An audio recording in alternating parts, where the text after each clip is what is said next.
What's up, YouTube, and welcome to my pickups video for the month of March 2023. Didn't really do any travel this month, which is quite a bit different than the last couple months, but did have some good pickups. Some of the things I got were semi-local, and then some of the things I got were online.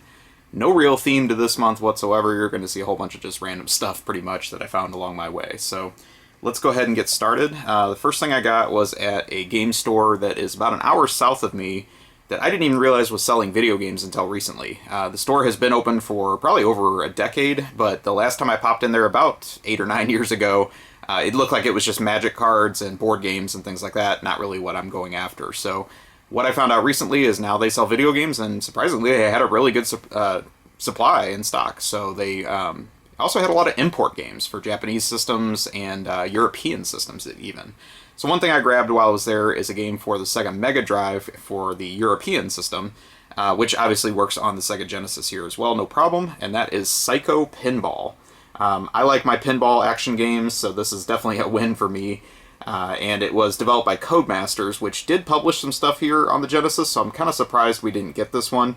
But ultimately it's pretty good. It's not as good as like Dragon's Fury on the system, but it is definitely solid and definitely not the worst pinball game on the Genesis. So if you're interested, it might be worth checking this one out. It wasn't that expensive. And then I guess just the other thing that's kind of neat about Codemasters games is they come in these weird like trapezoidal cartridges.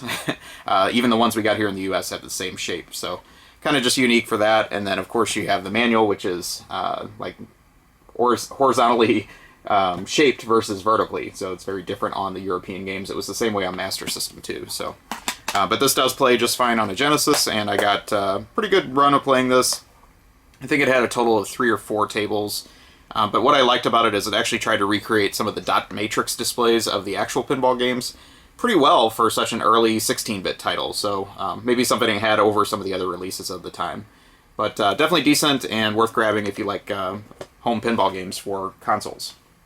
The next thing I got was to complete a subset for the PS1. This actually just arrived from eBay yesterday, and I haven't had a chance to pop it in. I'm probably not going to be playing this one too much. I'm not the type of person that really likes card battle action games, hence what I just said about that store that sold Magic as not being my interest.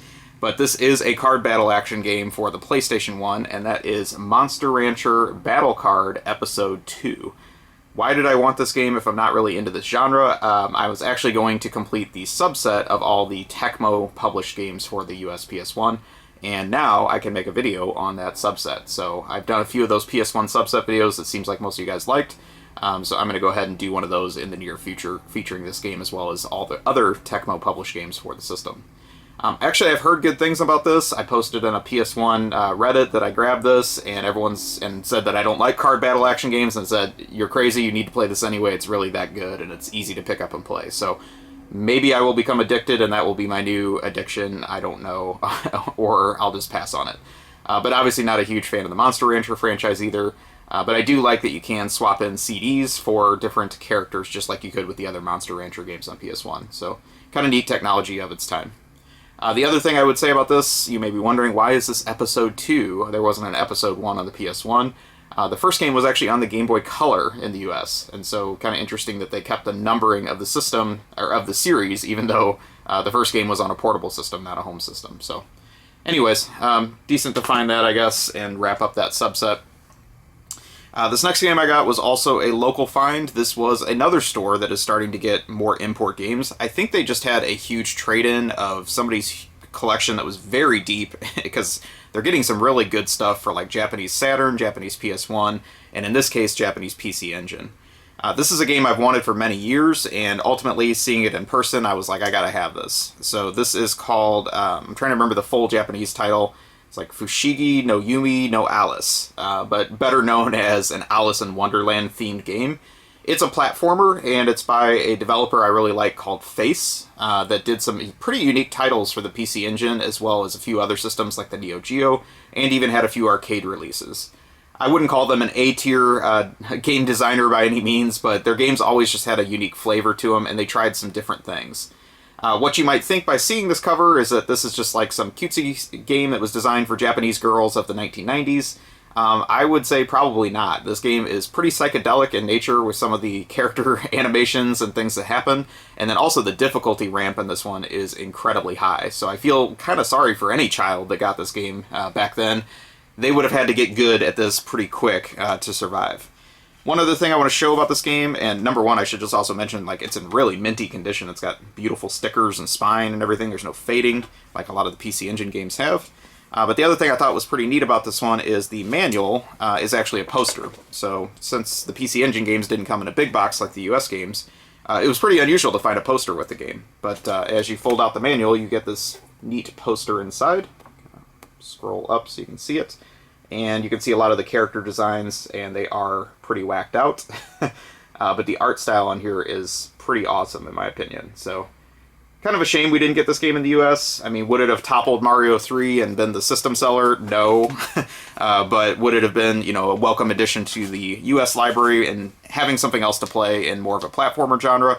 Probably so, and I think it would have sold okay. So, neat game, and just very happy to have that in the collection.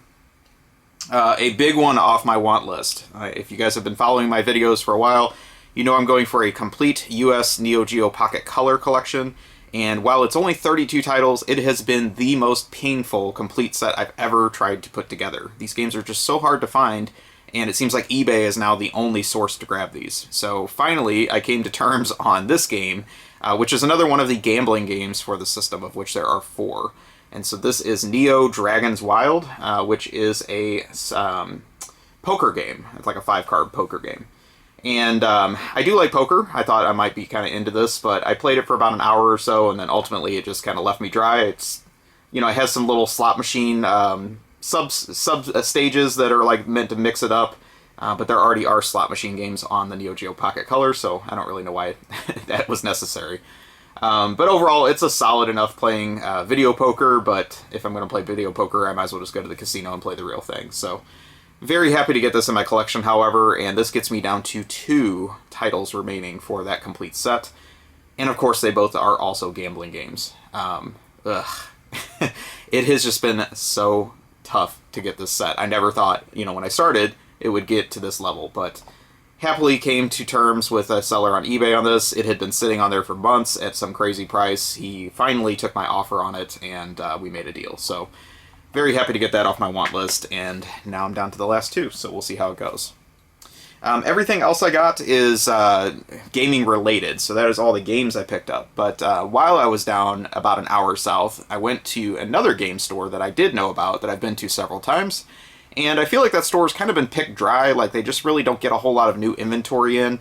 Very nice people that run it, and I kind of wish it was like the glory days of 5 years ago when I used to find all kinds of stuff there.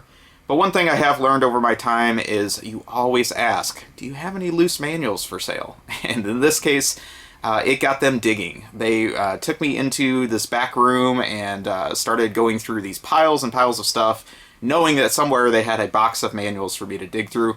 It probably hadn't seen the light of day in 10 or 15 years, and so I was the first one to have a crack at it, and I got very lucky with a couple things I found, because they sold me these at great prices. So the first one of these is probably not that exciting, but it is interesting to me because I was now able to complete this game, and that is Shining in the Darkness for the Genesis.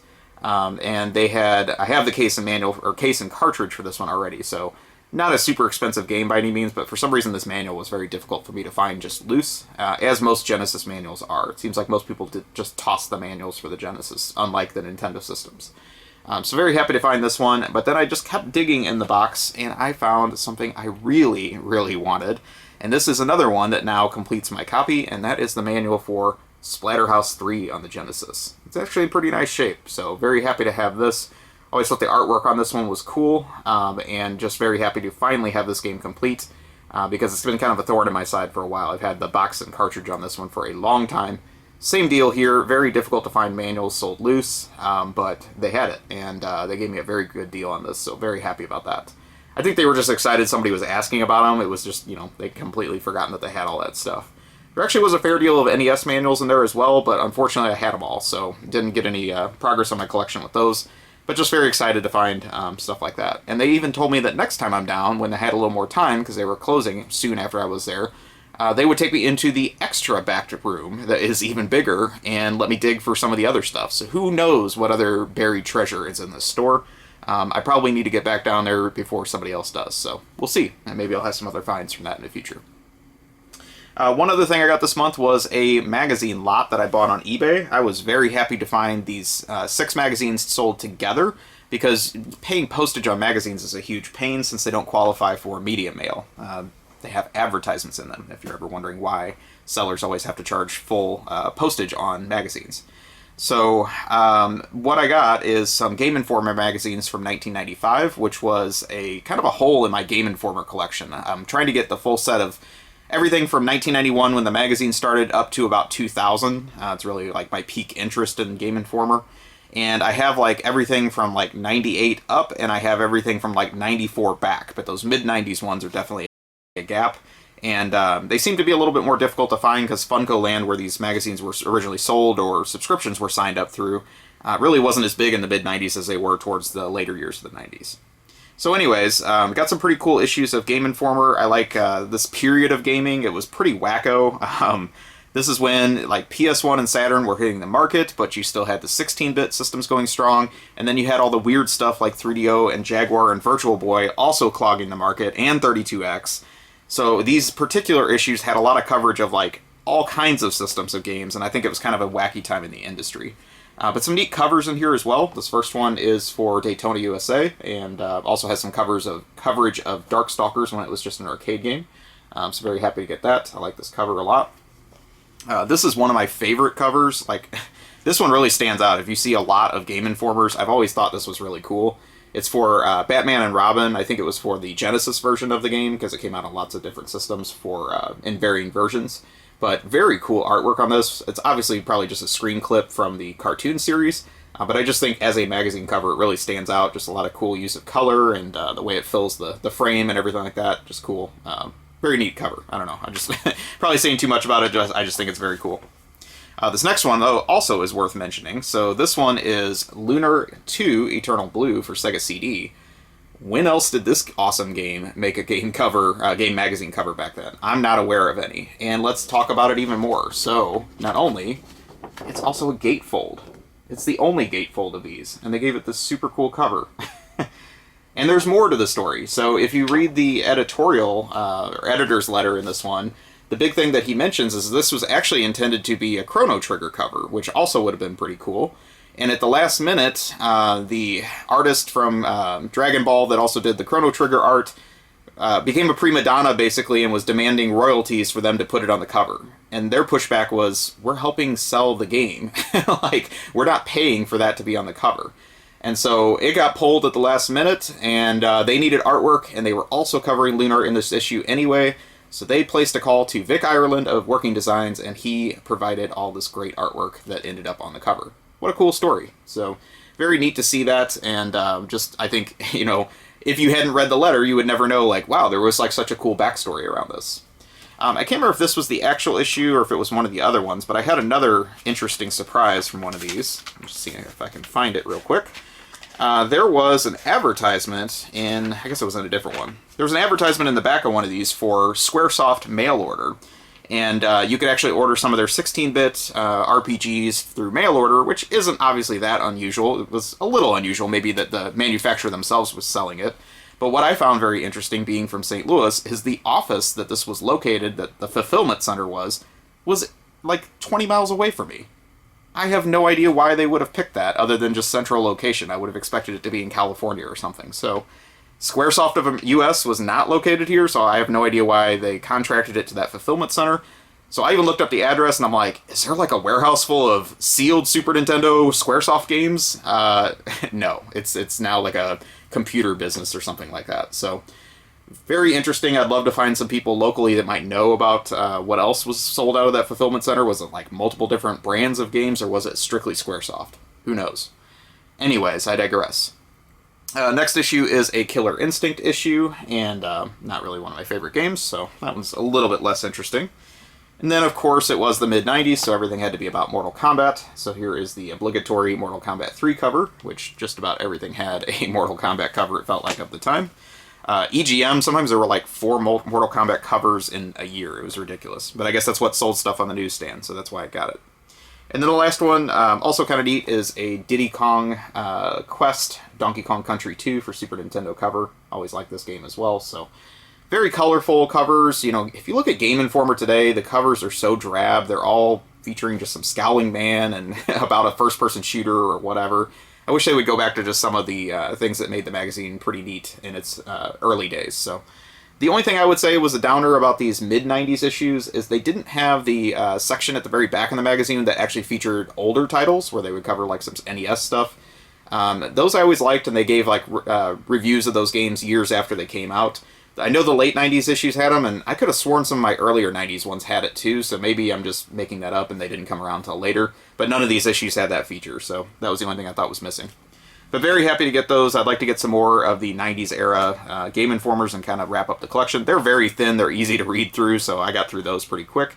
But the other thing I'll say is they don't have a lot of ads in them like most of the other game magazines at the time. So, alright, well, I've talked about those magazines enough. Let's talk about the last thing that I sort of picked up this month, and that was to service my Sega Game Gear that had been sitting with leaking capacitors for years, and the screen didn't work and the sound didn't work. And so I finally got around to doing the full cap kit job on this blue Sega Game Gear. It was one of 2 that I had, and it came out great. It obviously is no better than it originally was, so you can still see the screen's kind of washed out. It's not super vibrant, but it did bring it back to life. I've got the sound turned down now, but the sound actually works perfectly as well.